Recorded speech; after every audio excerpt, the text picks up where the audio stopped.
that experience can change your idea of who you are very quickly, because apart from the fact that it was so profound and so deeply felt to be true, it was a direct experience of consciousness. And it revealed that I am the totality of reality observing itself from a one point of view. This is the essence also of one. So the theory that I have is been an attempt to bring into the comprehension of physics, which is great, but not complete, exactly this other world that physics has neglected, the inner reality, which is generally considered epiphenomenal. So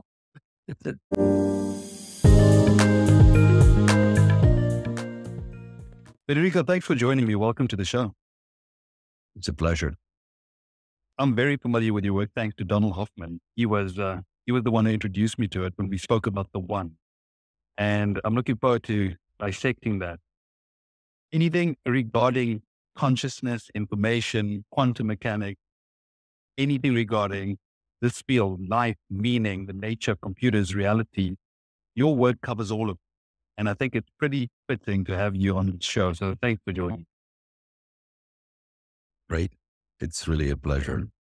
Federico, the first thing I want to start with is definitions. I often start the show by trying to define concepts because I feel it's much easier to have a conversation moving forward once we get these definitions out of the way. Yes. So 4 definitions I'd like from you.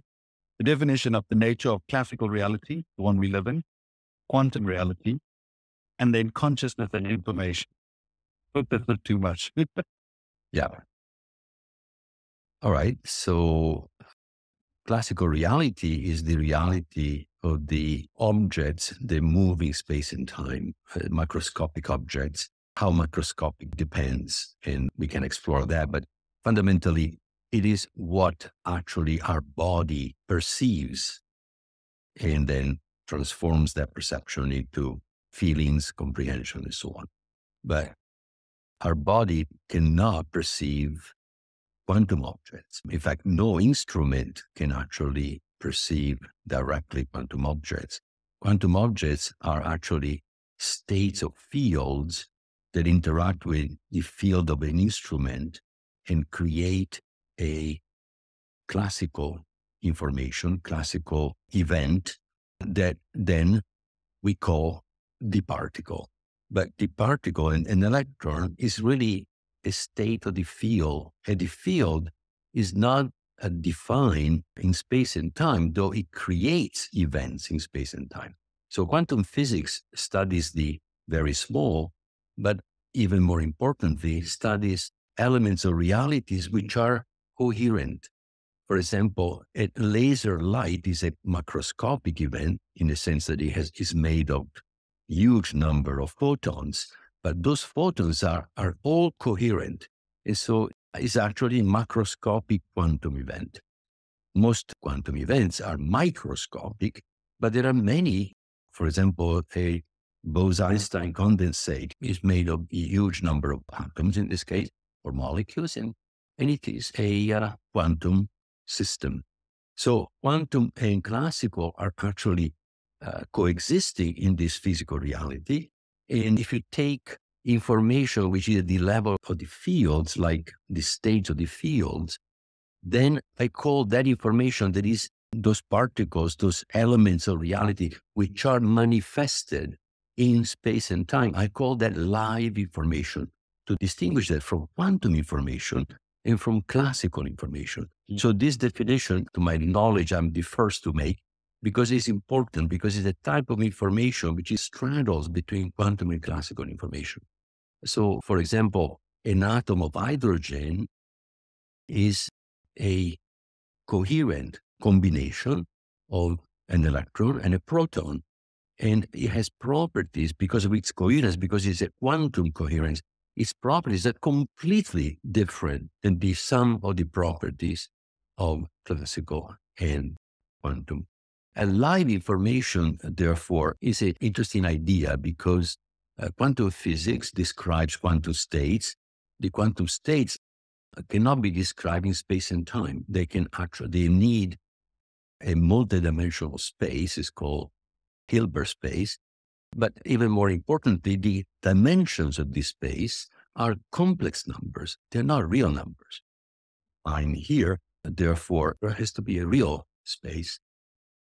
And so those quantum properties rely on this quantumness, which is a very elusive property, because these quantum states, the components of the vectors that express a quantum state, do not represent a physical object or a property of a physical object. They represent the probability. In fact, it's called a probability amplitude, which then allows you to compute something that might happen in space and time.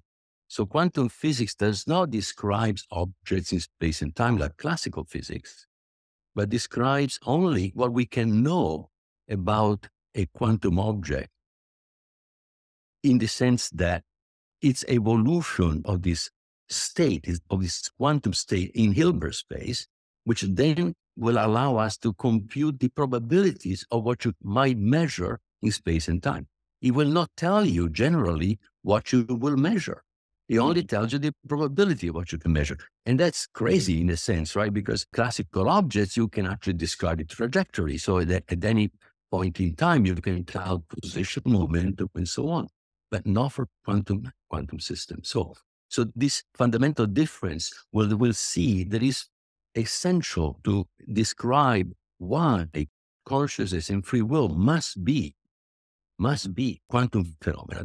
They cannot be described in real terms and with the dimensions in which we normally understand the classical reality. Yeah. This sort of ties into your work on what you call CIP space, which is the consciousness, information, and physicality, and how it links to OPT, which is operational probabilistic theory.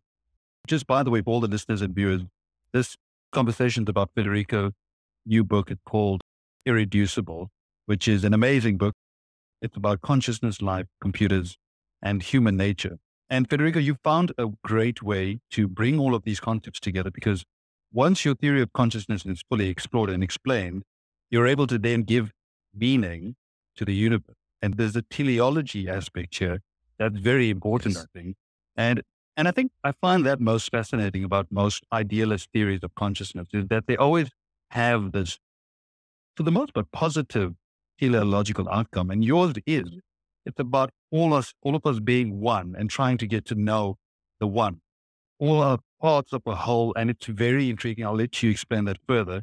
But before we do, is there anything you want to just mention regarding this quantum reality and how it differs from classical reality and its implications on consciousness and information? Yes. Quantum reality, as I said earlier, is expressed with quantum states. The quantum states are vectors in this multidimensional Hilbert space with complex dimensions. So they have properties that are extraordinary. They don't have properties that classical vectors, real numbers, even if they're multidimensional, have. And the interesting thing is, for example, that a quantum state cannot be reproduced. In other words, it cannot be copied. Mm-hmm.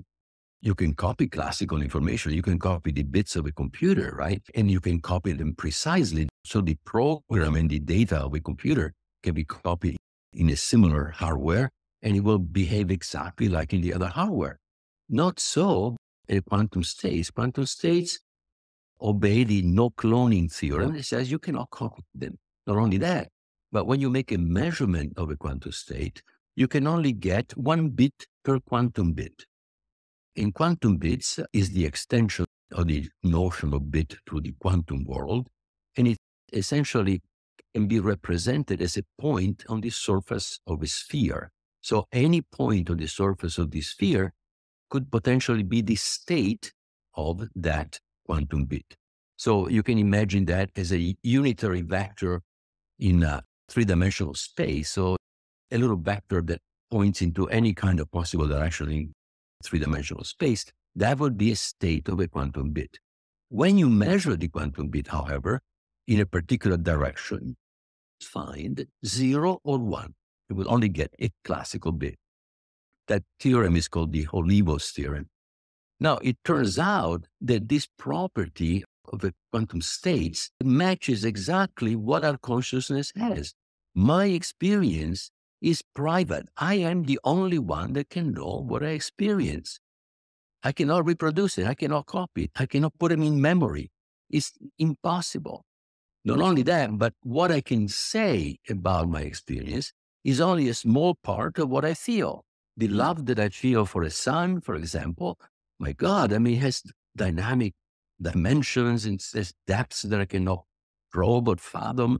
I mean, it's not a number. And, I cannot put into numbers, which is what classical information is. Classical information is basically a number that refers to the probability of some event happening. So we have now two very different worlds here. And it's exactly because of this property of quantum information, quantum states, that we can now say consciousness is a quantum phenomenon, because the conscious experience can only be represented, not known, just represented with a quantum state, with properties that do not exist in the classical world. The classical world, everything can be expressed in bits, and everything can be stored, and the information can be stored exactly the way you call it, and that's it. So that's it. The other thing is that in the quantum world, when you make a measurement, as I mentioned earlier, since the theory can only give you the probabilities of what you might know, but when you make a measurement, you measure one of these possible states of which you know through the theory the probability. So how do you go from these many probabilities to the actual state that manifests, the classical states that you measure? This is an unsolved problem in quantum physics. It's called the collapse of the wave function, and it requires, and it has properties which are very baffling, because it is a random event, but this randomness is non-algorithmic, cannot be expressed by any law or algorithm. So it actually represents what, for example, a free will action would be, because free will implies exactly, view from the outside, a random event with no laws that determines what that event might be, so that it cannot be known because it's a truly random event. Now, why did not physicists say that a collapse of the wave function could be a free will action? Because to have free will, you need consciousness. In other words, the entity that has free will must know its intentions, must know what it wants, must know also the reality in which it is expressing an action. So free will without consciousness is nonsense. But now that we can say that a quantum field that is in a quantum state has consciousness of its own state, then collapse of the wave function can be clearly defined as the fact that there is free will. The field has consciousness and free will. The collapse of the wave function is the decision of what to manifest in space and time of the state of the field that wants to communicate. In other words, I mean, in your book, one of the quotes was, free will is the ultimate cause of reality. Yes, in this way, just like the collapse of the wave function is the cause of the reality that we can measure in space and time, well, if that event is caused by a free will decision of a field, well, then there you have it. It is. Federico, you were ultimately, in your past, you were a physicalist, and you grew up materialist, trying to figure out, inventing the microprocessor, doing so many incredible things in the work of physics and computing. Then you had an epiphany and something changed. And there are many other podcasts where you've spoken about this. I'll even put links to it. But after this change, have you noticed that there's a very anti-idealist party within the physics community? Do you believe that there's almost there's an inescapable aspect of an idealist trying to justify this belief because it's too mystical, let's say, for the average physicist? The worldview today that is prevalent is the physicalist or the materialist worldview, which, of course, a materialistic worldview requires also a reductionism. In other words, science can only solve problems by breaking up the problem into parts that interact with each other and produces a phenomenon that you will explain. Well, that works extremely well with the classical physics, because the objects of classical physics are these particles, atoms, and molecules that are organized, that are disorganized. There is a collection of disorganized live symbols, let's call them, right? In other words, objects that are quantum in nature, but their quantumness cancels out in the randomness of their assemblage. And remember, quantum physics only gives you the probabilities of what will appear, or the particles that appear. So when you have a lot of them, when you average those probabilities, you have classical objects that behave deterministically. Deterministic means that the next state of that object is perfectly computable from the previous state through a transformation which is one-to-one, just like a computer. The transformation of the computer is called an instruction, and you take the state that the instruction works on, it produces the next state, and that state is deterministic. There is no way to escape that. So in a classical system, free will cannot exist. And so, but the prevalent idea today among physicists is that quantum theory is just a mathematical theory that is useful to compute what you can measure in space and time. So reality is given only to what happens in space and time. There is no reality given to the quantum states of these mathematical objects that help figure out what happens in space and time. What I'm saying, on the other hand, is that no, the quantum reality is really a deeper reality out of which space and time reality emerges, but it is real. In fact, it's even more real than what we can measure in space and time. And witness the fact that quantum computers cannot compute in space and time what they do. They actually have to compute it somewhere else, and nobody knows where that computation is done. So I'm saying that computation is done in this vaster reality, which we have to explore. I mean, we have to say it has to be there, and we cannot say much now until we explore it. And by the way, how can we explore that? With consciousness. Consciousness is the perfect instrument to explore the inner reality, which is exactly what we have been done all our lives. When we think and when we understand the meaning and so on, we are actually doing that in that quantum reality. We are not doing that in the brain. That's the consequence of this new view, that the brain is a physical structure in space and time where there is no consciousness per se. It's attached, okay, because it's made of particles, and particles are states of the fields that cannot be separated from the field. See, that's another important notion that quantum physics has brought up, is that we were thinking of electrons as objects, up until recently, until the 50s and 60s. But then we realized that no, that the electron is not an object, it's a state of the field, it's an excited state of the field.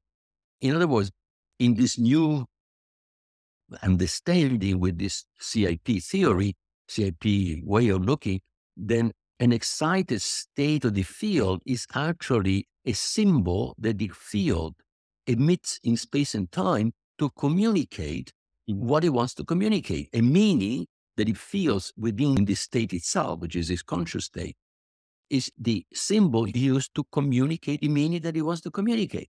So all of a sudden, we see that also the information has now three aspects. The quantum state is the analog, or is the representation of a conscious experience of qualia. So it represents qualia, the feelings and sensations that we have about having observed some symbolic reality.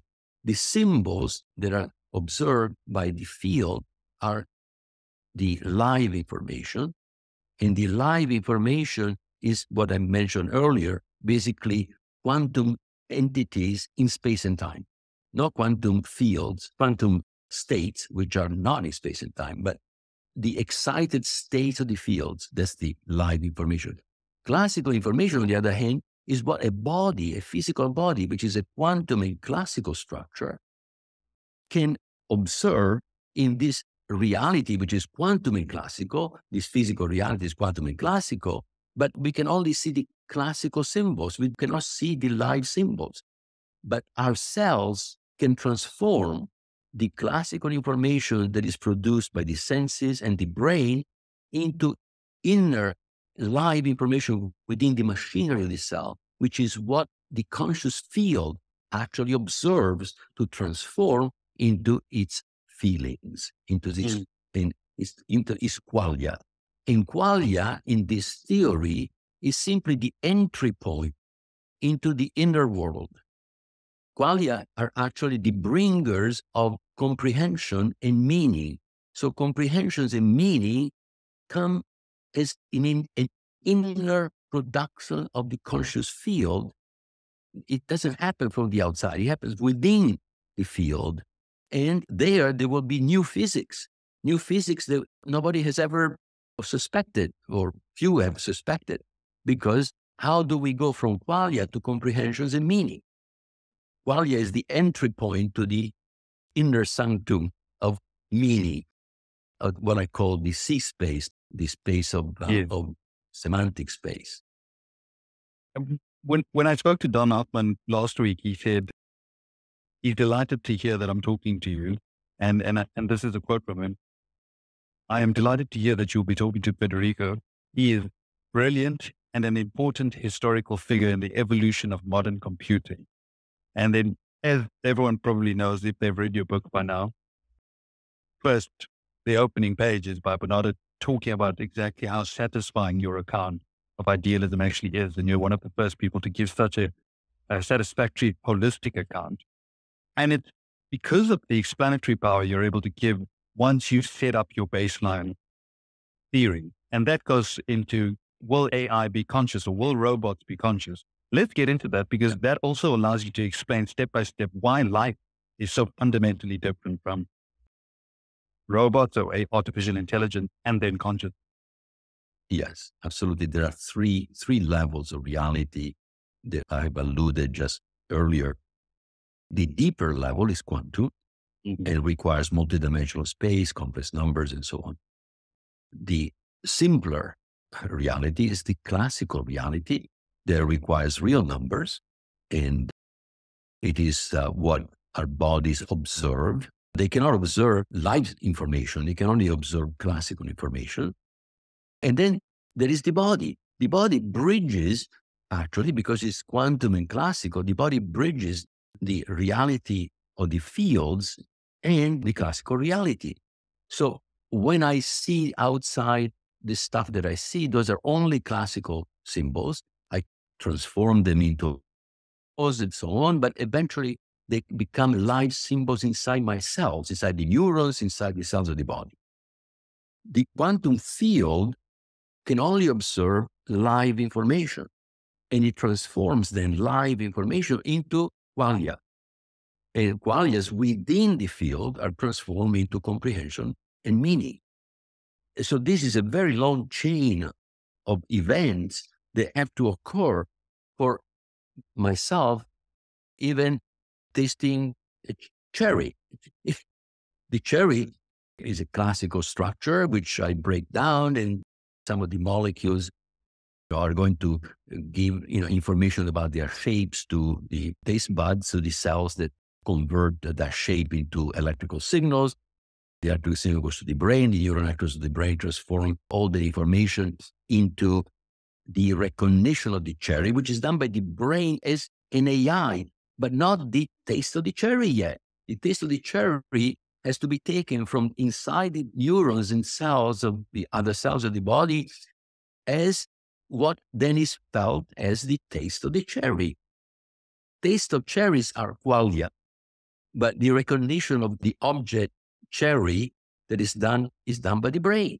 So again, we think that everything happens in the brain. No, in the brain happens the machinery that a robot or a computer would do.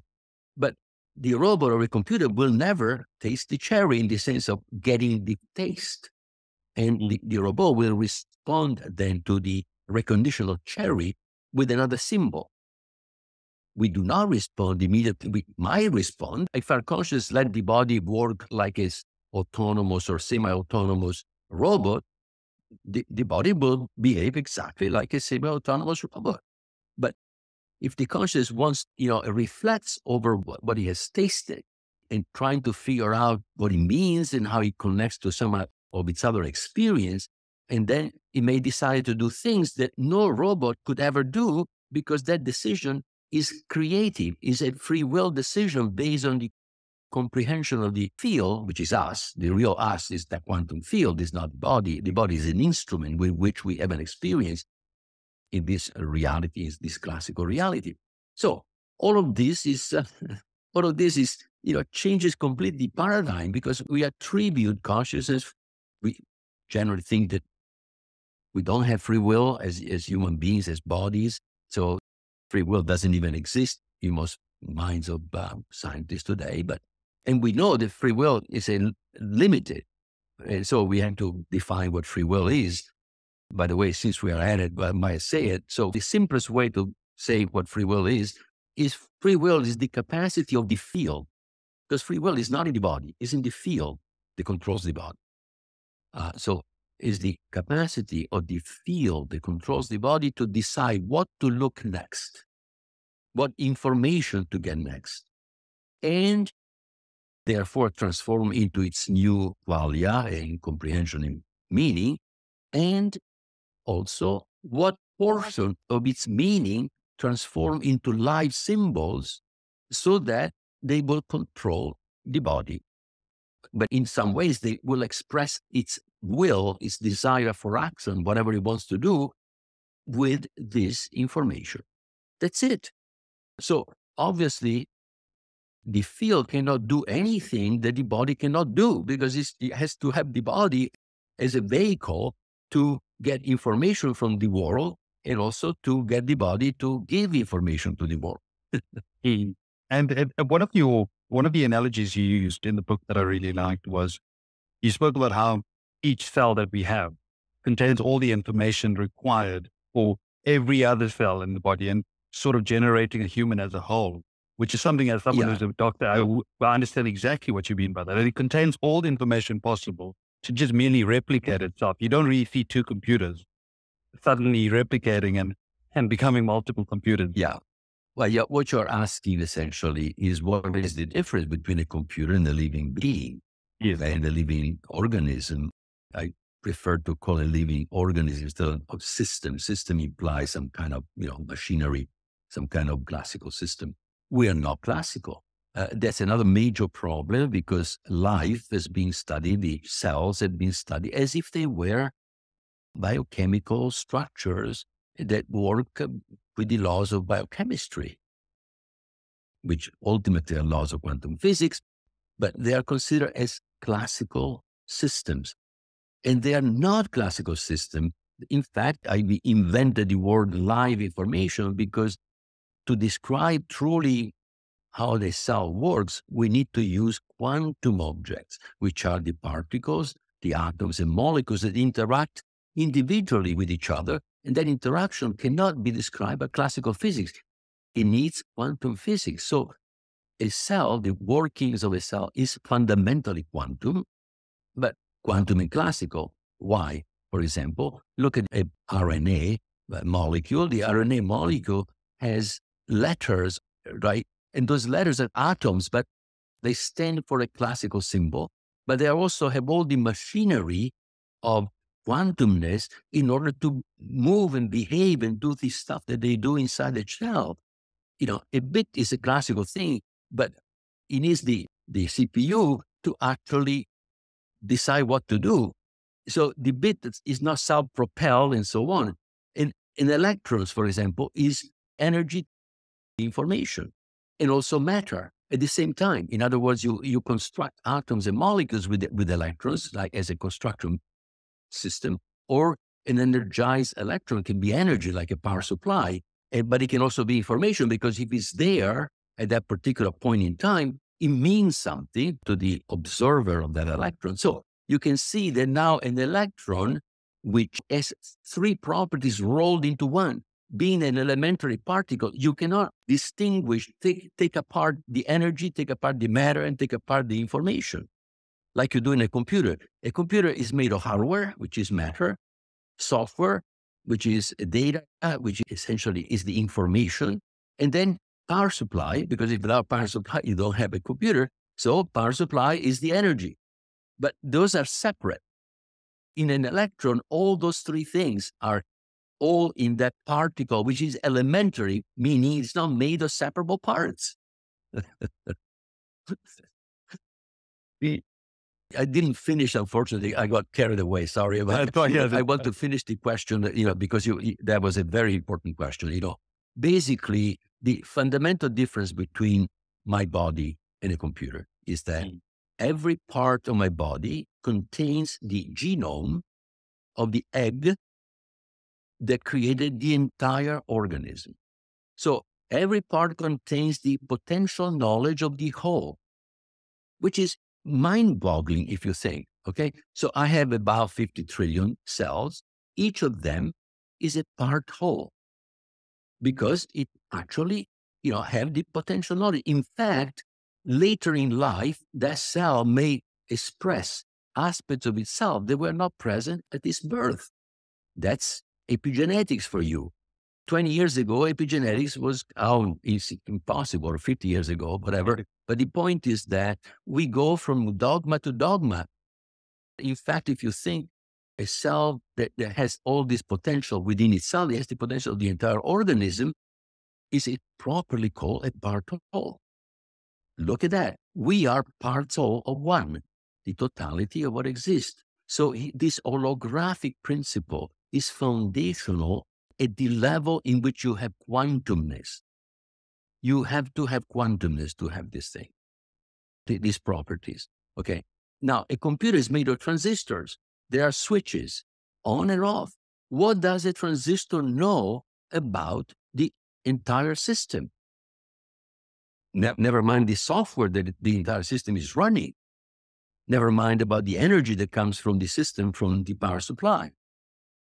So you see the fundamental difference. So how can we equate us, our body, to a computer? How can we call a body, biology, an algorithm? It's impossible.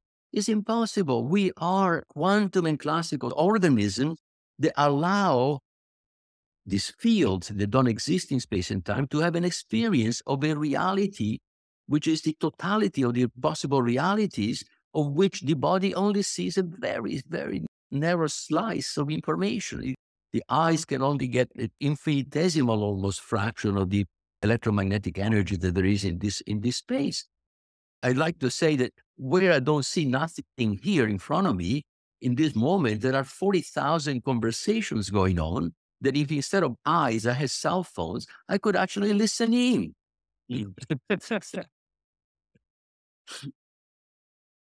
This whole concept of being part of one and this whole trying to know itself.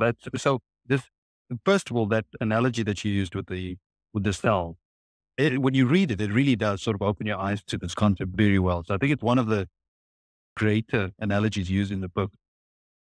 When you mention this, it's very easy then to apply this to the universe itself and to apply sort of meaning towards this, because then in essence, if we take this on a macro scale, not from the cell, but to us as conscious being, it's the same principle that applies. Do you want to just touch on exactly how that works? In the last 6 months, I made a fundamental step, conceptual step, which appears, what's the big deal? But I consider that very, very important. A year ago, I was still trying to explain consciousness with quantum physics, because that's the way we go about it, not necessarily with quantum physics, but with the mathematical structures of quantum physics, with the theory, the mathematical theory of quantum physics. But then I told myself, wait a second. I had been saying also that mathematics is created by consciousness. So how can mathematics explain consciousness if consciousness has created that mathematics? How can the created explain the creator? Right? So I said, no, I mean, I'm crazy. I have to start with the postulate, consciousness and free will, which I had said before, but I never gave it that strong, how to say, strong position. Yeah. Must be taken as true as a postulate. They cannot be explained with anything else than themselves. That's it. You start there. You cannot explain them with something else. They will explain the rest. See, so I turned these things around. And basically I said, okay, I start with a postulate. The postulate is very simple. One, the totality of what exists, wants to know itself. And one that wants to know itself is dynamic and holistic. So he has those two properties, which, by the way, they are the properties of the unified fields of physics, which we don't have it yet, but it is the property of the dynamism, meaning is never the same instant after instant, and holistic, meaning that everything is interconnected within one, within this universe. But I added this third covenant, which is that one wants to know itself. And it is the want to know itself that needs free will, which is the will, the wanting, the direction in which you want to know, and two, the capacity to know, which is consciousness. So consciousness is simply the capacity that one has to know itself, period. As simple as that, as a definition. So now what happens when one knows itself for the first time? One is the totality of what exists. The totality of what exists contains potentiality, because that's the part of one that one doesn't know yet of itself. And because if one knew everything, everything is done, accomplished, and there wouldn't be no evolution. We would be here and so on, right? One wanting to know itself means self-knowing of one grows in time. Okay. So the wanting to know then allows one to know, because he has the capacity to know and direct this self-knowing. And the first time that he knows itself, it brings into existence what it knows. So from potential existence, which is the potentiality of self-knowing, to the actual self-knowing. And existence and knowing now in this new theory are the same thing. They are two words for the same thing. So what does it bring into existence? It brings part whole of itself. Why is it a part whole of itself? Because being holistic, one knows itself, even a glimpse, it must glimpse itself in its totality, because it's not made of parts. It cannot see a single part. It has to see everything. So in other words, one is looking at itself in a particular direction. Just like when you look at an object, which is a three-dimensional object, we can look at it in the X direction, or in the Y direction, or the Z.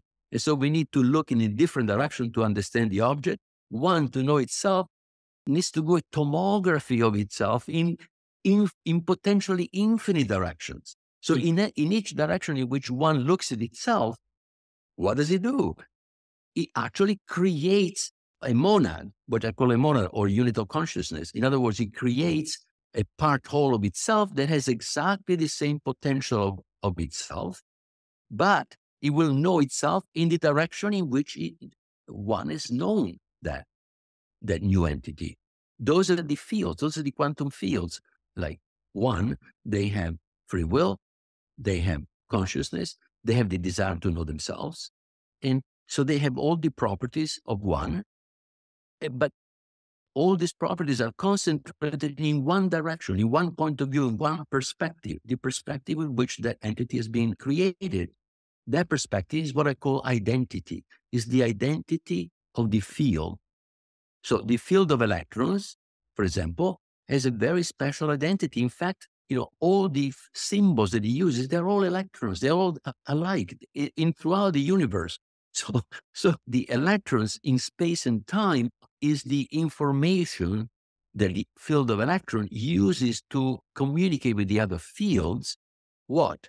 what he feels, what he wants to know about himself, or what he wants to express of himself to the other fields. And so these electrons are the live information. And by the way, these electrons come and go, right? They are dynamic.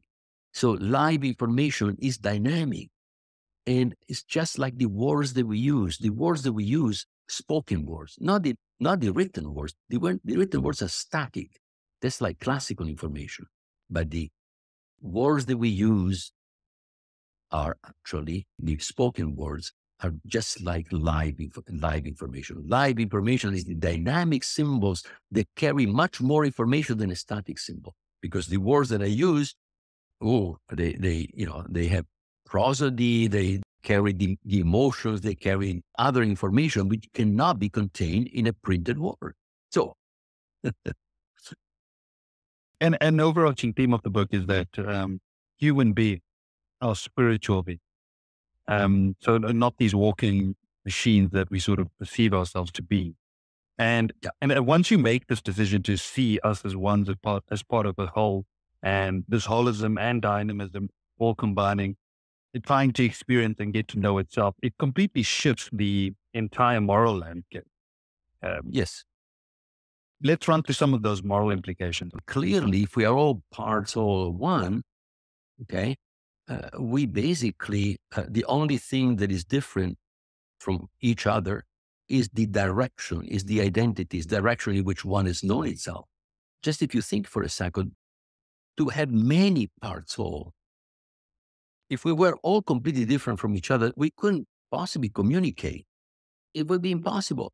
But because the fact that we are parts all, so the fact that the structure of one that manifests in the world is really holographic, means that it cannot be random. It must be made of patterns that repeat themselves, like, for example, the fractals, so that the information at different scales is similar, self-similar. And that's why you can then have parts all, many of them.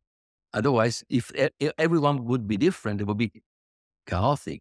So that's exactly this common structure, which is the structure of the meaning of one, that we can, in the beginning, bootstrap a language that we can understand, which of course is initially the elementary particles, and then the elementary particles combine. The combination of the elementary particles are indicated in the fields combined into fields of fields, which for now, quantum theory only speaks of the elementary field.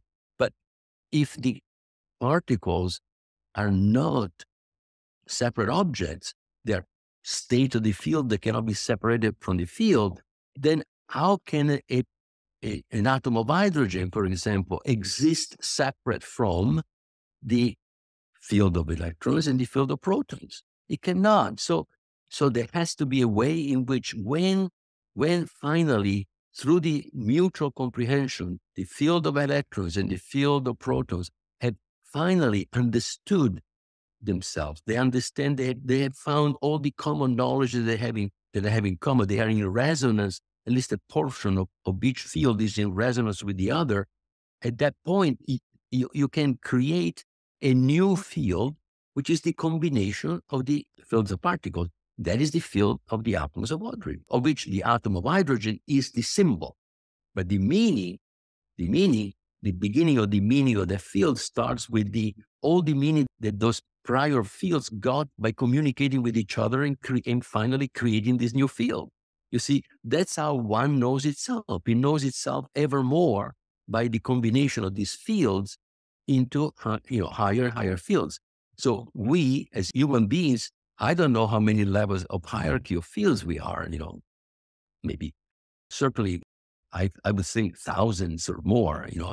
So we are expressions of a huge self-knowing of one, and we start with that knowing. And Federico, how would this, if we have to think about a teleological outcome at this point? Let's say one wants to know itself. This is the universe trying to know itself in a sense. Where is it possible then to reach a completely knowable state? Here's what I'm thinking. This is still work in progress, but basically my sense is that, first of all, there is no end to this process, because the more you know, the more there is to know. Because, we know even ourselves, in our own life, which is a tiny little bit of what we are talking about. So, because more combinations can happen and more different viewpoints again can be, there are combinations of viewpoints can occur. So there is never an end to this process. So there is going to be always an increase in self-knowing. And remember that one knows itself through the monads or the consciousness units that it creates and their combinations. So one brings always new monads into, I would expect, into existence as he sees himself with different points of view. Some of these new monads are not monads in the sense of elementary fields, but combination of fields. So they still come from one, because one is the totality of what exists, and it connects everything from the inside. So it can affect the comprehension of the various parts whole. So the evolution of self-knowing will continue forever. And whatever, what was the other question? What was it? You had another part of the question. So basically, if the purpose is for one to know itself, well, you partially answered it, but if one does know itself, what would happen? Is it a possibility? Is it conceivability? Yes. So the way I think about it is that as we understand more and more, we come closer and closer to the meaning, which is the meaning in my ideal meaning is also a dynamic, ever-changing structure, because the more you know, the more the meaning connects with other meanings and so on. But as we get closer and closer to this meaning, the meaning for us is a snapshot of a larger meaning, which is the meaning for one, because one connecting everybody can know my experience, can know my experience about you, my experience about another, and so on. So it can know the experience with all combinations of point of view. It's like a tensor product, in quantum physics. So this kind of knowing, however, tends to produce a meaning which is ever closer to what I call the objective meaning. In other words, the meaning of one ultimately must be objective. There is only one. And so as this meaning becomes ever more, consolidated, but it's still changing, but there is a ever more consolidation within this meaning,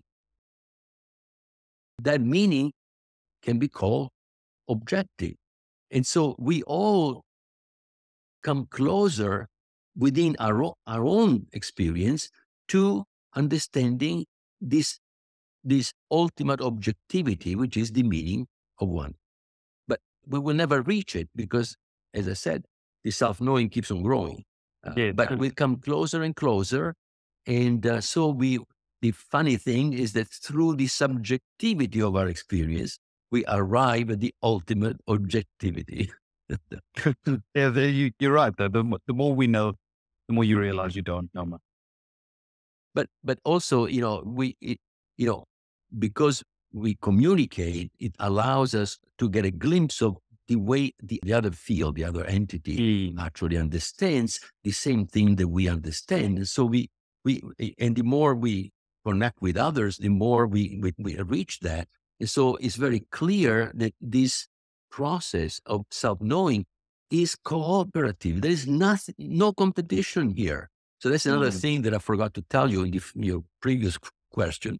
That I again went by the tangent, but where basically there is no place at this foundational level for competition, whereas we have enthroned competition as the reason for life. The purpose of life is the survival of the fittest. Is the fittest or the one that survives? Well, come on, what is that? In this view of mine, competition is a misunderstanding, is a special case of cooperation. There are aspects of competition that are wonderful, which is, the competition that allow me to become the better me, not to win over the other, but to actually be more, motivated to best myself, not to best the other, to best myself. That is good. That is, in fact, I can call cooperation even, because the person that does that to me helps me become a better person, know myself more. So that's good competition. But what we have done is we're taking that competition into winning is everything. And that is one of the promise of today's society. And that's the cause of wars, the cause of everything, of the social ills that we have to live with.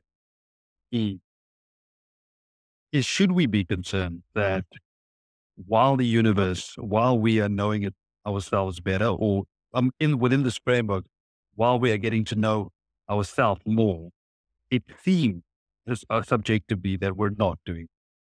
Like there's, as you mentioned, there's all these wars going on. There's so much happening. That's just obviously going off the topic a little bit.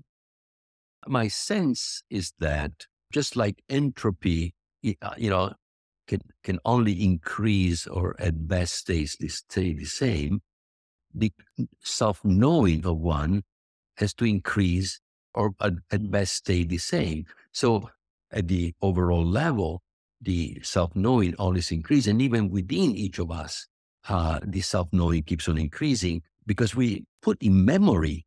If the purpose of the universe of one is to know itself, the last thing that one wants is not to remember what self-knowing that he has had, right? By the way, that's why we need classical information, because quantum information is dynamic. It keeps on changing. And if you don't put in memory what you have learned in that narrow sliver of time, forget it. It's gone. It only sees the present, then appears to move toward the future, but it doesn't remember anything. So within the present, these entities need to put into long-term memory what? The information that allows them to then reconstruct what the experience that they had. But they are the only one that can reconstruct that experience, because they are the ones that also created those symbols that express, albeit narrowly, what they have experienced. Because as I mentioned at the very beginning, we cannot send out what we feel. What we feel, the qualia that we feel, that are the origin of our comprehension and meaning, that stuff is private. It cannot be reproduced, right? The cloning theorem. So that stuff, it's only I know that. But from that, I get comprehension and meaning. In other words, compression of information, and the symbols that I use to compress that information are the particles, atoms, molecules, and so on. And those are the light symbols. And then there are the classical symbols that go on top of that. Those things, for me to remember my experience, I need to have a memory bank somewhere, because my experience is always in the present.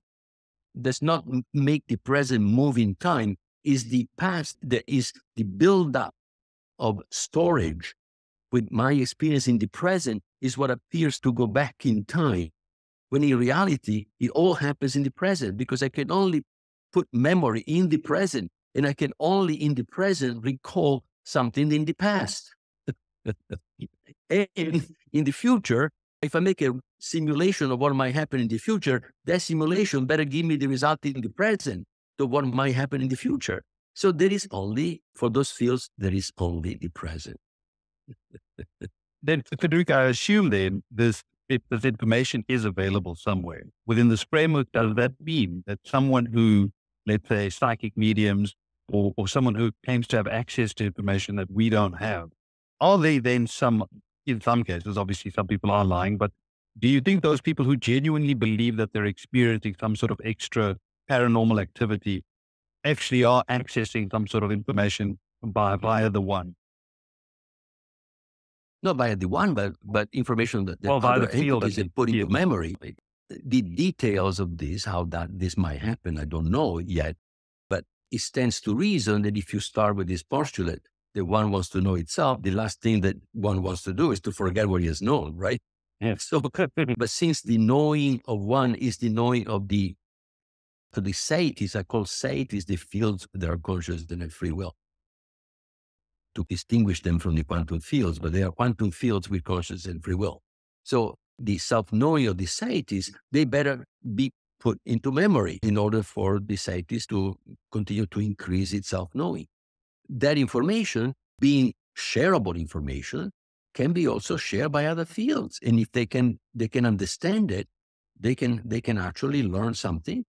They cannot reproduce the experience of the field, but they can reproduce or understand the meaning of that experience, because the symbols are encoding not qualia, but the meaning of qualia, you see? Mm. That is reached via comprehension.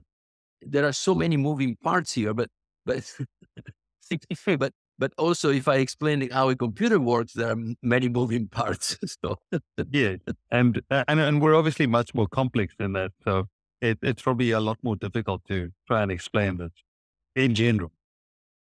Federico, one of your quotes is, "I believe instead that we are deities who temporarily inhabit our bodies. We are eternal conscious beings rather than perishable bodies. And we are here to learn crucial aspects of ourselves by interacting with each other in the physical universe that we have created for this very purpose." Yeah. When you think about this as us being these temporary bodies, when we die, how do you think this information is continuous, or how do we experience this? Is there within this framework, do people experience beyond death? Of course, in theory, yes. But any idea what this qualia might be like? The qualia is the way we experience in our consciousness the interaction with ourselves and the world. Because within that field, we have our own self-knowing and continuing evolution of that self-knowing, a new comprehension that occurs, and it can come entirely from within. So within that field, so there is no interaction with anything else outside of that field. And also, it is the field that wants to save the information about his self-knowing. The self-knowing meaning the essence of what he has learned, not the details, but the essence of what he has learned in whatever experience. That is not the brain that does it. The brain does local stuff, but it doesn't do this. In the brain, there is no meaning. The meaning is in the field that controls the body. And so the body is an instrument through which the field can have an experience of another reality. Just like a drone would be an instrument of mine to be able to access information remotely somewhere where the drone operates, and having the drone act in that reality by transferring my high-level commands so that the drone does what I want. It's a similar analogy. And we know now that we can do it. 1,000 years ago, this would have been a crazy idea, but now we do it every day. So there is something else that you want to know about that question. So ask me again. What I was heading towards was, eventually this can explain certain phenomena that are paranormal to us, like near-death experiences or out-of-body experiences. Do you want to maybe touch on how this gives that some sort of explanatory power?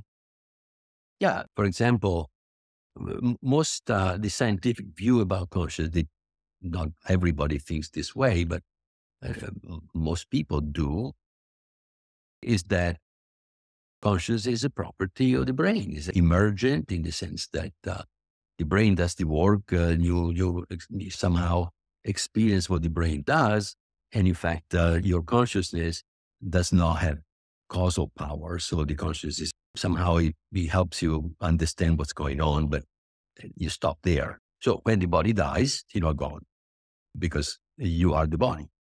In this other theory, on the other hand, we are the field that controls the body. So when the drone dies, don't go anywhere. You stay where you were and you continue to live. Except if you were concentrated on the information that you were getting from the drone and controlling the drone, your consciousness was becoming the drone. It's exactly what the ego does. The ego is that portion of the vaster consciousness that we are that thinks to be the body.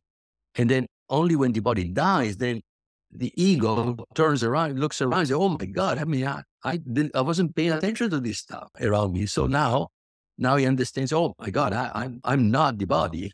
But when he was living, he thought to be the body. So all this stuff now can be explained exactly because we have computers, we have virtual realities, we have things that we can do with computers that allow you to understand that even this reality cannot be real.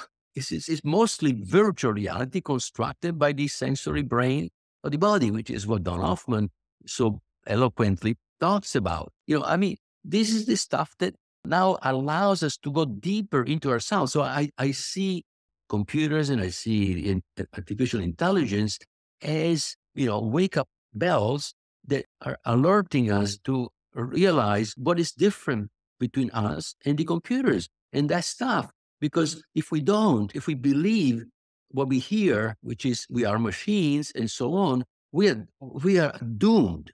Because if you believe to be the body, you will not make an effort to understand that you're not the body, because you believe the authority that told you so, and you keep on doing what you're doing. And this is exactly the problem that we have today. This is a weakness in a sense of consciousness, because it becomes what he experiences.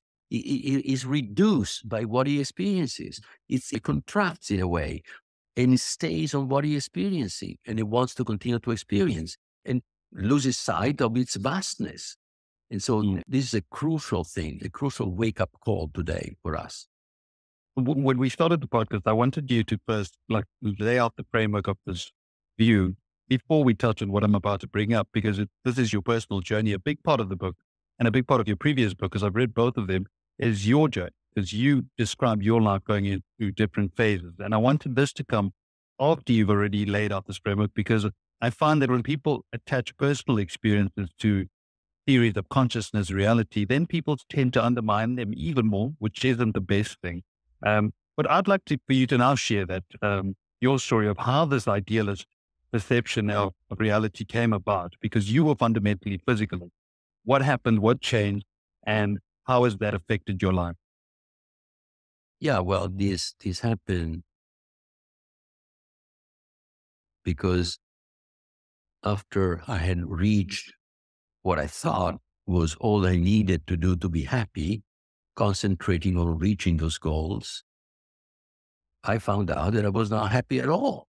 In fact, I was more miserable than when I was making model planes and I was a kid, but 13, 12 years old, and having a lot of fun. So I worked so hard to be more unhappy. And I also realized that I was pretending to be happy, because having reached all of that, I had to, in a sense, to show with my behavior that I'd been successful, and I sort of omerty to the belief system that we all have. And it was really the first act of courage toward myself, the one to say, no, I'm not happy, and I want to know why I'm not happy. And that courage I learned by being an entrepreneur in my first company.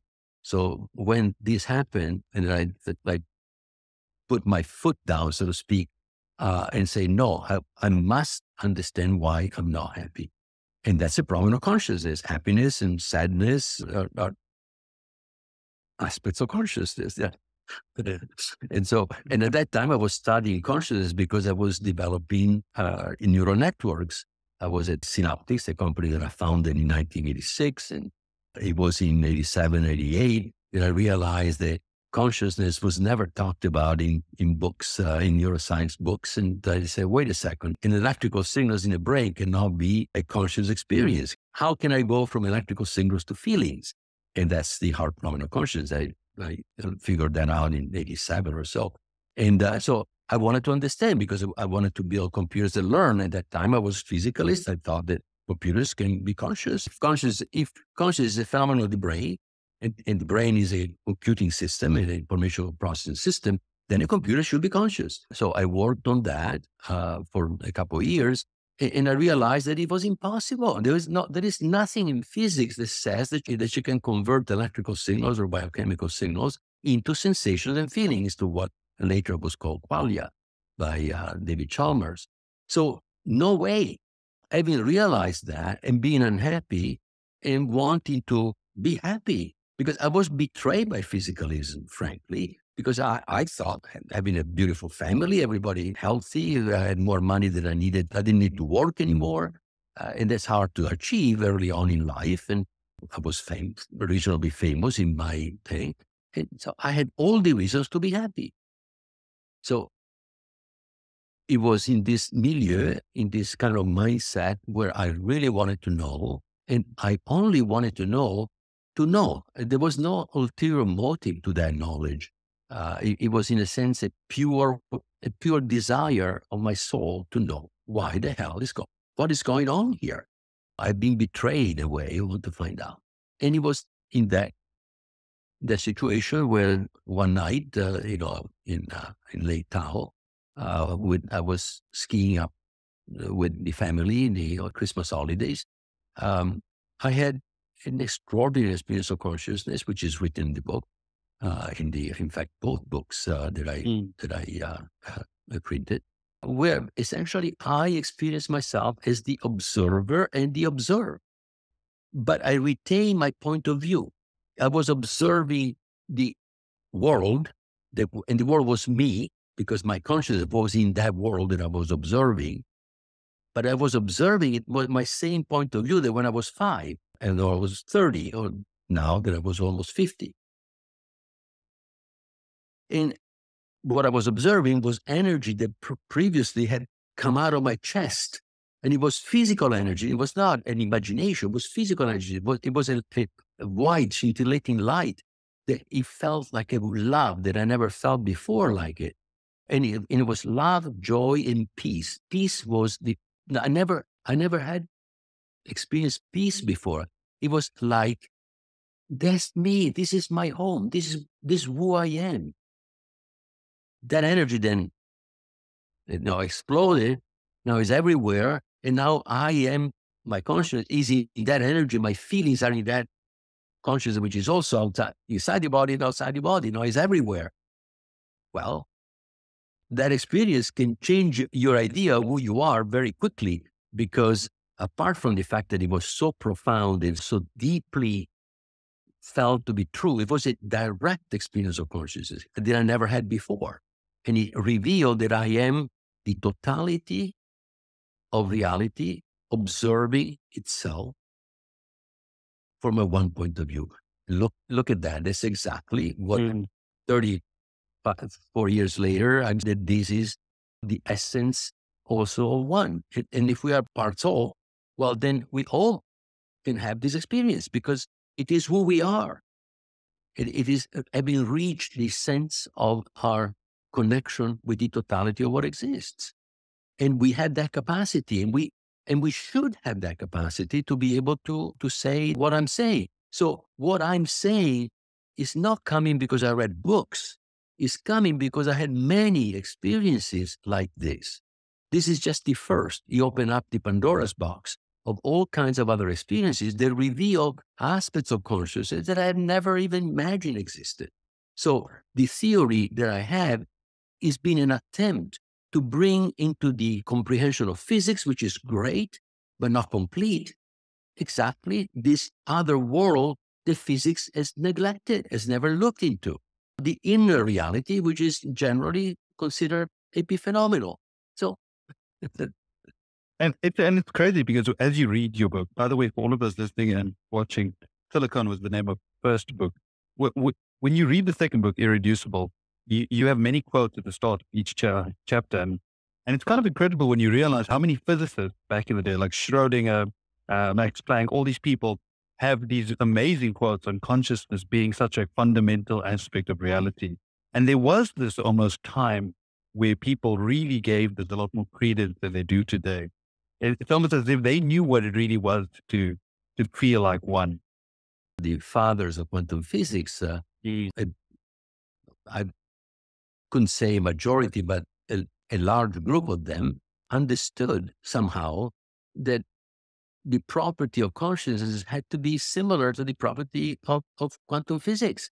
the indeterminism, this wave particle, this stuff that were so crazy in a sense. Those things, they were similar, but nobody has been able until now to connect it all. What is it about quantum physics that now connects with what is consciousness?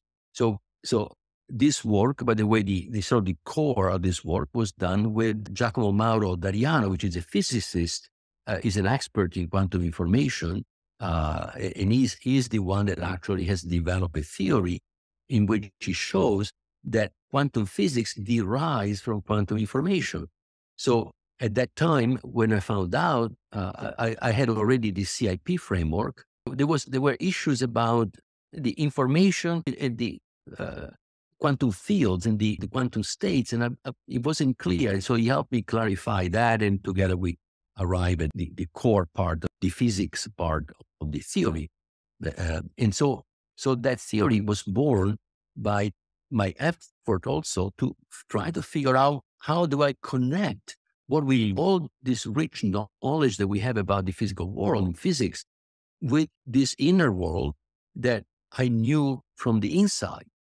And that was called operational probabilistic theory, just for those. Yes, the OPT is what D'Ariano used. I had nothing to do with that. It was entirely D'Ariano and his collaborators. He has shown that with 6 postulates that are purely informational, you can derive all the basic equations of physics. And so that's a major piece of work because it demonstrated the intuition of John Wheeler that in 1995 said the famous it from bit. So Wheeler intuit that matter is actually most likely produced by information. It, matter from bit, is his way to encapsulate cleverly this idea. But no one had been able before to prove that. So it was a kind of a neat idea, neat intuition, but it remained as such. D'Ariano was actually the one that proved it. And so starting from something that was solid, I wanted to now find out what about the meaning of information. Nobody ever talks in physics about the meaning of information. The first time that I mentioned to D'Ariano, but D'Ariano, what about the meaning of information? He just looked at me, what is meaning? Like say, what are you talking about? It took a while for him to understand what I was talking about, but he actually understood, was able to get what I was trying to say because he never was exposed to, how to say, the kind of experiences like the one that I had that I was trying to explain to me. Look, this is what is possible because I experienced it. The core thing for me was to give credence to my experiences. After the experience that I had that I called the awakening experience, I didn't go to the psychiatrist because the experience was so powerful, so strong, self-revealing that I cannot doubt its validity. Obviously, it did not give me a formula. It did not give me an explanation, but it contained the essence within itself of what there is to know.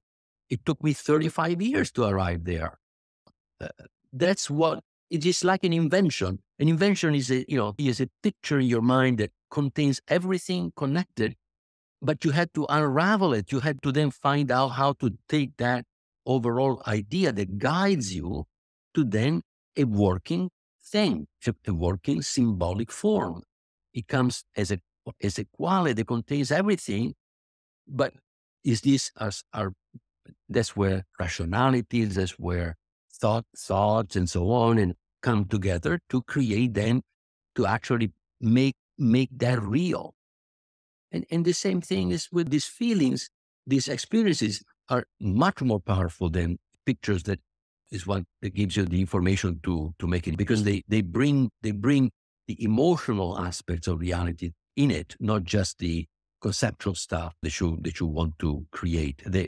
The emotional content is so much stronger in those experiences, and the difference of the reality that they reveal. In other words, how could I be outside of my body? If my consciousness is a phenomenon of the brain, how can it be outside the body? Your dad was an idealist while you were a physicalist.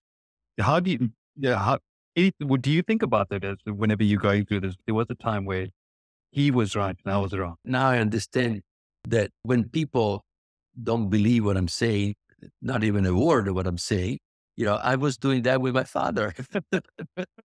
Exactly. I was a kid that said, come on, Yeah. I So feel you know exactly what it's like to be on the other side.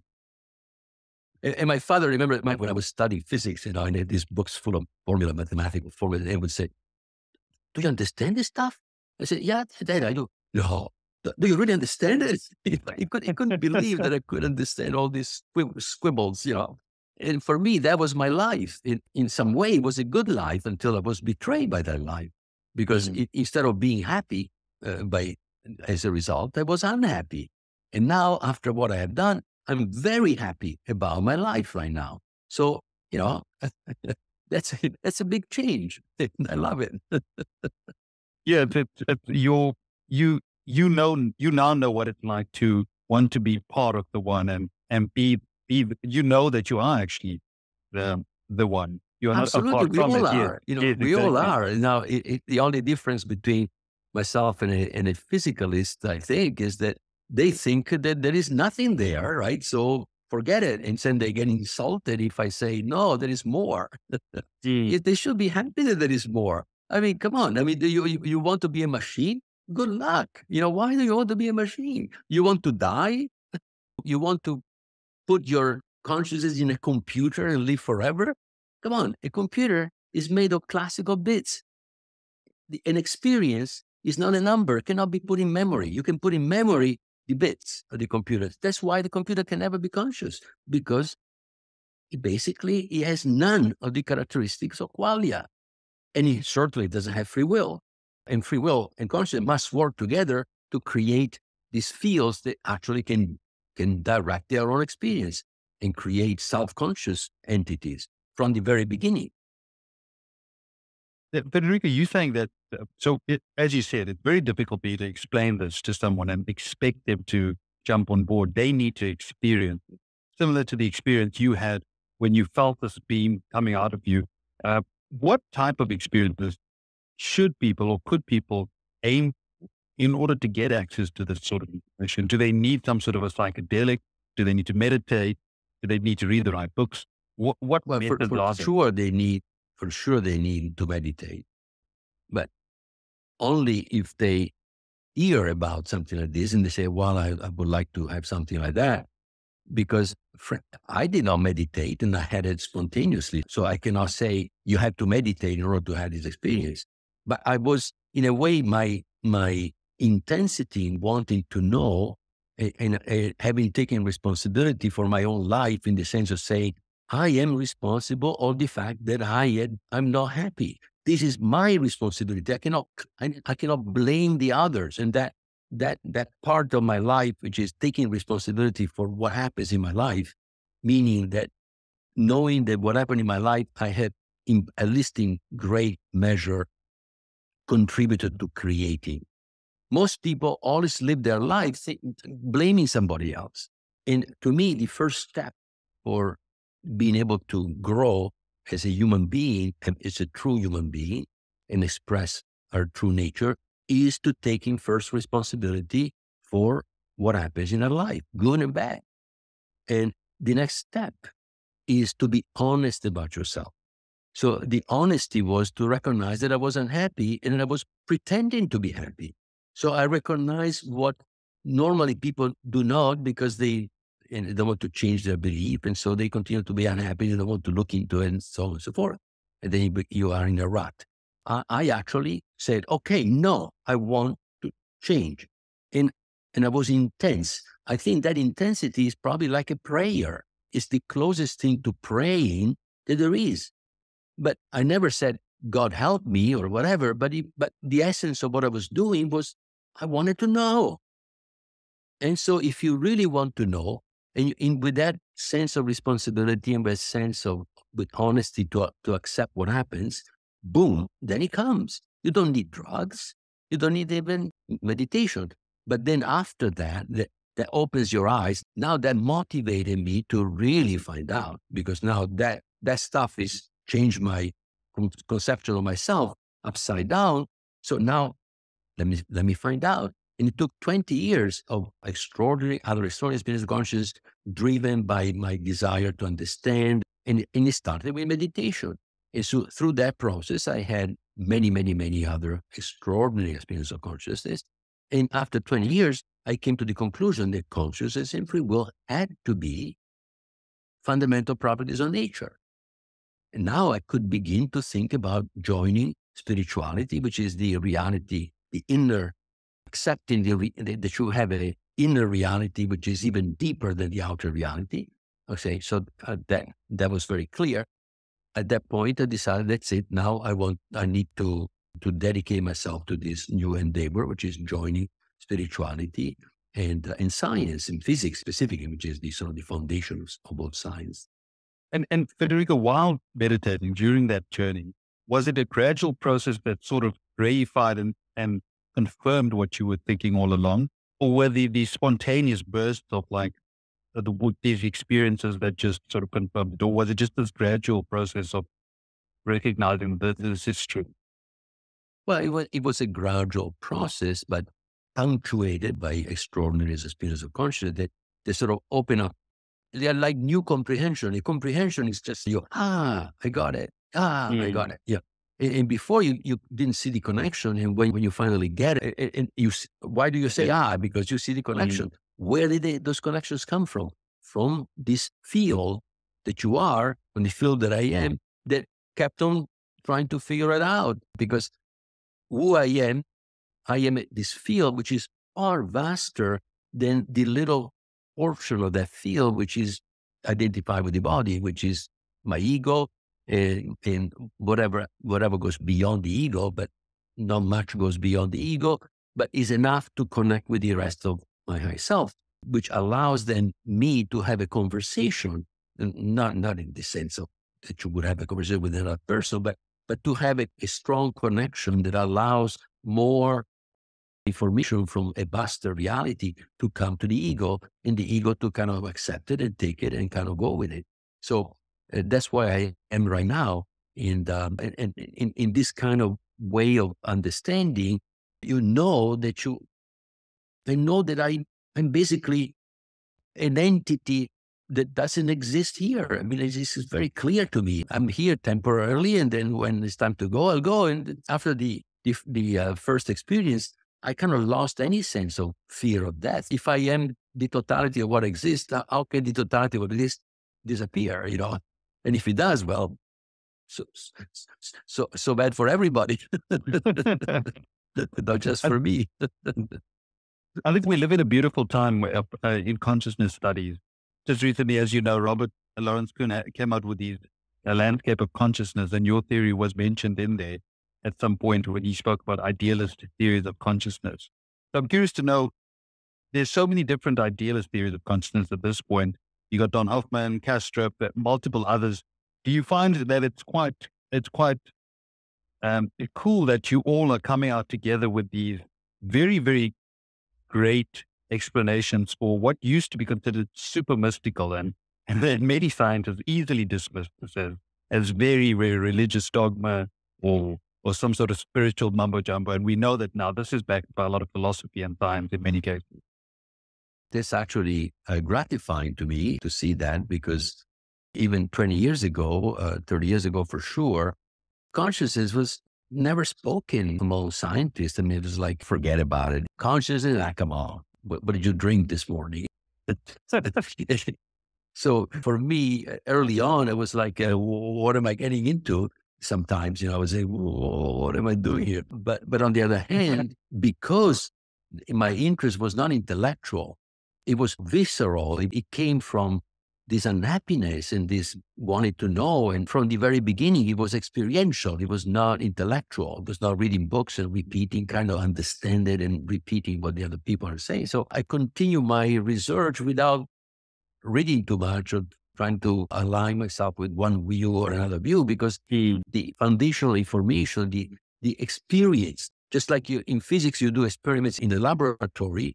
To know yourself, you have to do experiences within yourself, go deeper into yourself. And so a lot of that stuff that I learned was through introspection, to writing, but writing that would allow me to concentrate, it's just like a form of meditation, asking questions and, allowing the answers to kind of emerge little by little in the process of writing. So that has been for a lot of my personal work. The core of my work has been this introspection, this investigations that I do within myself and trying to get answers experientially and also in the form of intuitions, oh yeah, now I can see that this connects with that. Oh wow, yeah, that kind of stuff.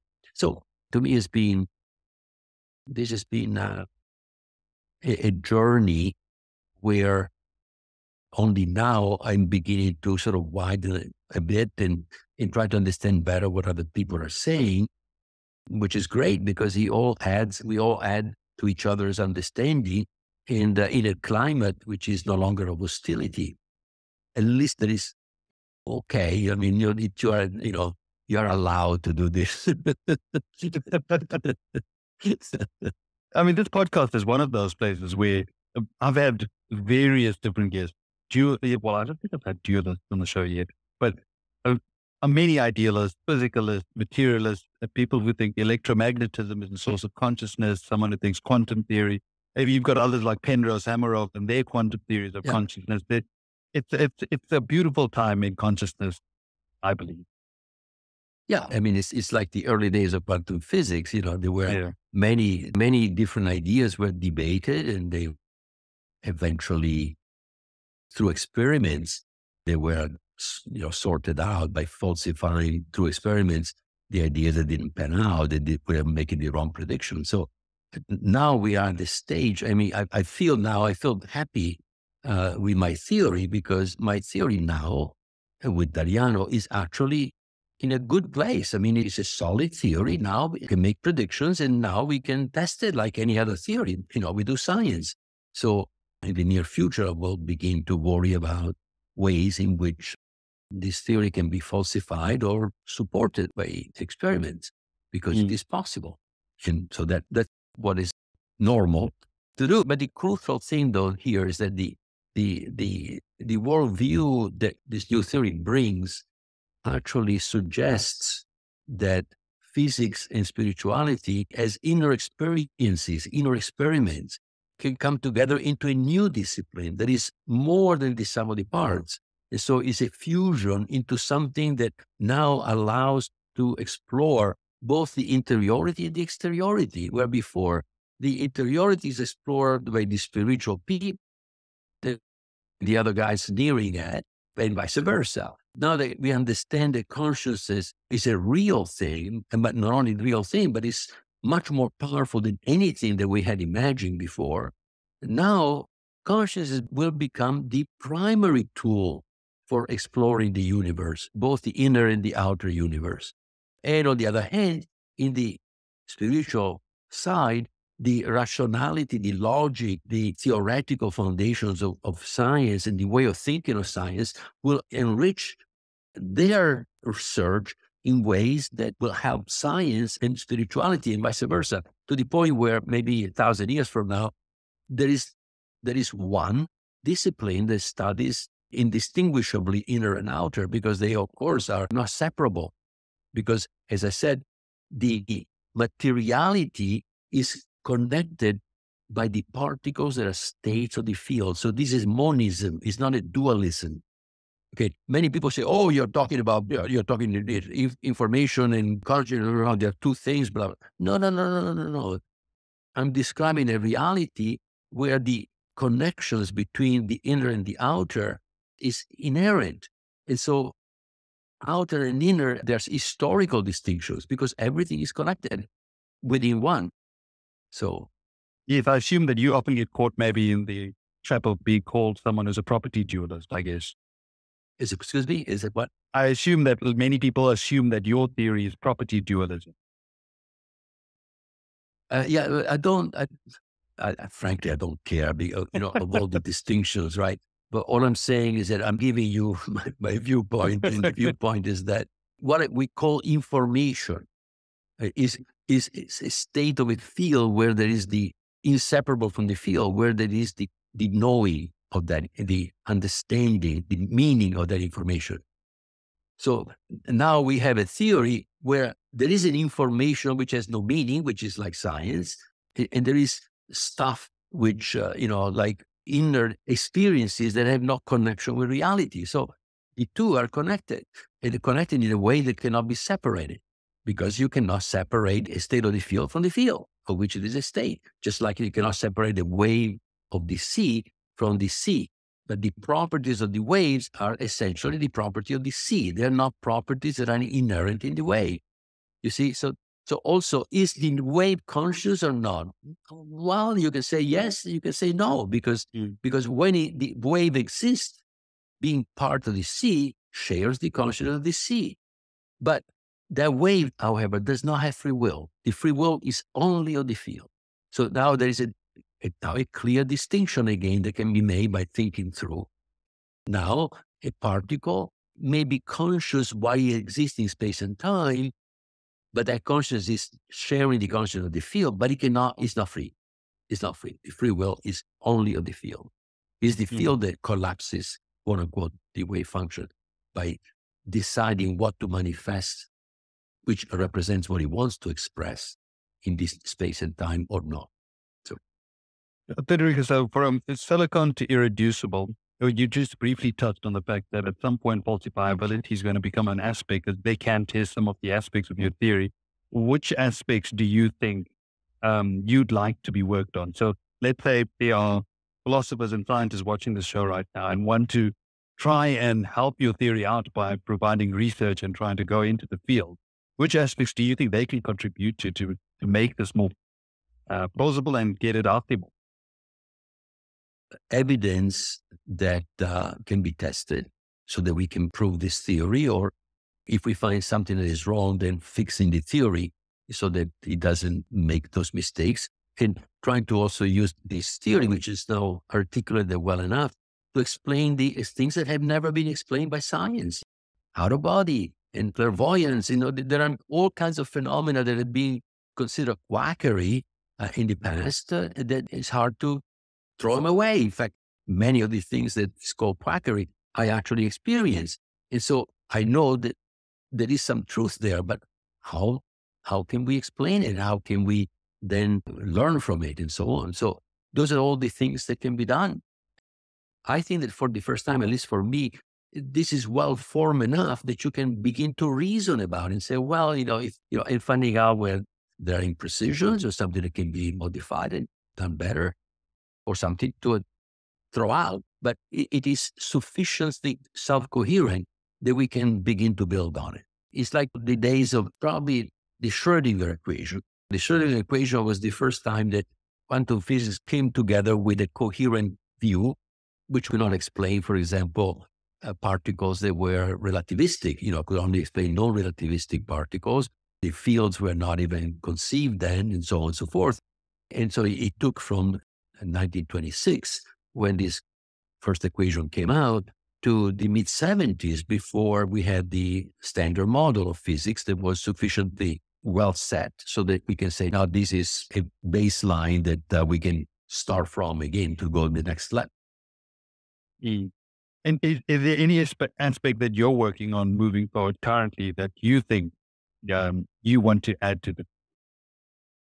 Yeah, well, there is one thing that I want to do on top of proving, or disproving, in fact, falsified or not, this theory, is to find in ways in which people that are ready can have an extraordinary experience of consciousness like I did, not through drugs, but through methods, way to breathe or different ways of special meditations, what have you, that are sufficiently well developed that they can help the process of people experiencing themselves their unity with one. Because there is no way that if you have not had a similar experience to what I have had, that you could understand what I mean when I say, once you have this experience, It's like, oh, come on, can you know? You have to doubt yourself. Of course I doubt myself, but when you have those experiences, but you don't know the details. You have still to find out. You have a sense of what it's got to be kind of this way. but it doesn't tell you the details of how it has to be. You know that you're closer to the truth. It's not the truth, but you're closer to the truth. So once you know, you have experienced yourself as part of one in a unity experience, that changes you completely. I mean, with that experience, of course, you cannot go back. And it is the same thing that people have near-death experiences. About 90% at least of those people actually are transformed by an experience that happens when the brain is not even working. I mean, so how is that possible? So it's the same thing. There are methods that people claim that you can get those type of experiences. And I want to help find out ways in which we can have things where maybe at the most you need to dedicate a week of your life, because you need to be in a special environment in order to have the conditions in which this can happen and can have those experiences. And if, say, 30% of the people that claim to be ready actually have one of those experiences, that would be a marvelous objective to reach. So that's what I'm thinking right now. Yeah, it reminds me of some of the work that Pim Pam Lommel, am I saying that right? Pim Pam Lommel, the cardiologist, was meant to chat to him. Dutch cardiologist that has studied near-death experiences, and it has done an excellent work, and I recommend it that anybody will read about what he has to say. I think it's very, very well studied and with a larger understanding to create a framework that is good for everybody. Yeah. Federico, the way you talk about it, because I feel almost envious. Like, what does this feel like? Although you spoke about it in quite a little detail, what does it really feel like to experience the oneness of it all? Just in your own words, just to kind of like conclude, tell me what it's like to really experience the one, being one. In my experience, that awakening experience, there were there were more than two, but two crucial things that were stunning. One, that I could be a source of love myself.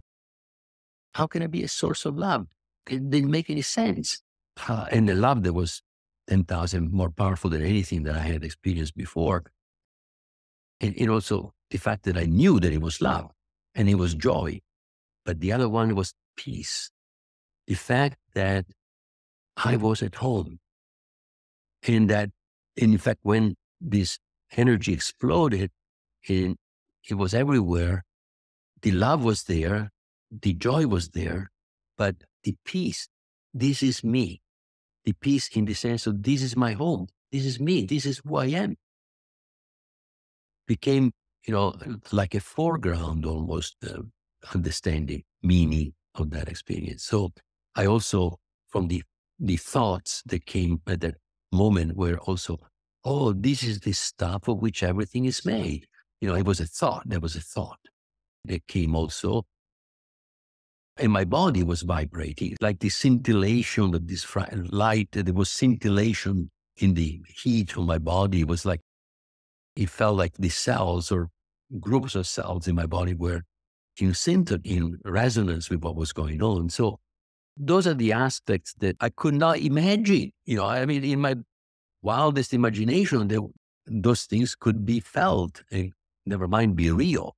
Because when I felt this is me, there is no question. How do you know that you are you? Because you're conscious. How the hell, how else do you know? So, but now I am me, the same me out there. How is that possible? So when you have those experiences, either you're mad or else there is something true, right? Because they bring such a certainty that you're close to the truth there. They don't say, this is true, believe. No, none of that. But you cannot doubt their authenticity. In that sense, you cannot doubt their authenticity and the fact that they're trying to tell you something profound that you have to understand. And as I said, it took me 20 years to then come to the conclusion that what I had experienced had to be real, but also from the physical point of view, from the knowledge point of view, that consciousness and free will had to be foundational properties of reality. They could not come from the brain. They could not come from matter that doesn't have consciousness, or from, never mind, matter that doesn't have any free will. That is already known. So, those are the things that matter. And because I cannot doubt that, I have no agitation. Before, I was never at home in the sense of being me. I was always seeking. There was a sort of a agitation. There was low level agitation that I was never happy where I was. Now I am where I should be. There is no doubt in my mind. It's not that I should be somewhere else. I'm here. And it is only because of this work that I've done, but starting with this extraordinary experience, where that was one of the core aspects that told me, you are that. You're not something else. One of your quotes in the book is, once we have accepted that consciousness and free will exist as fundamental properties of nature, our worldview changes irreversibly and enriches us immensely. Any final thoughts on the worldview aspect and what people should take away from your book, your message, Silicon, Irreducible, and your years of experience in general? Yeah. My hope is that the reader takes seriously what I'm saying, not the words of a, self-indulgent crazy guy that is getting too old, but to basically look within themselves. We have to find out, each of us, within ourselves, the truth. We cannot get it from somebody else. Nobody can do the work for us. So these are the messages. If you want to know, find out within yourself, because that's where you find the knowledge. That's where you find the capacity to know. And so don't look for the wisdom of others. Of course, it's good to read and hear what other people have to say, but the fundamental trust must be to yourself. And that's why the people that are ready, in my way of thinking, should be people, probably are people that have already taken responsibility for their life. Because if you have not taken responsibility for your life and you think that you can blame others for your misfortunes and what have you, well, then you're not ready, because then you're trying to find other people to solve your problems, basically. We have to solve our own problems because we created them. Mostly, not completely, but mostly. No, I think the overarching message, the trying to find the one. I know when Don Hoffman spoke about it, we were talking about his current work on the observer and what he's trying to do with finding the observer. And he mentioned it as the one. And I asked him why he chose that word. And he said it's dedicated to you because you mentioned that. So it's clearly also making its way into other people's theories of consciousness as well. I appreciate the work you're doing and thank you very much. It's such a wonderful message overall. Any final words, Federico? Anything from your side? Yeah, I think that we have to deeply realize that when we do something good to another, we do it to ourselves. And likewise, when we do something evil to some other person, we do it to ourselves because we're all connected. So that's what cooperation is absolutely essential to understand each other and to solve the problems that we have in front of us, but also to enjoy life, to be kind with each other, to really have a life in which we help each other grow and learn. Thanks. I think it's beautiful. It reminds me of in South Africa, we have a saying, it's called Ubuntu, and it means I am because you are, which is very similar to the message you're saying. So thank you so much. Thank you. It was a pleasure.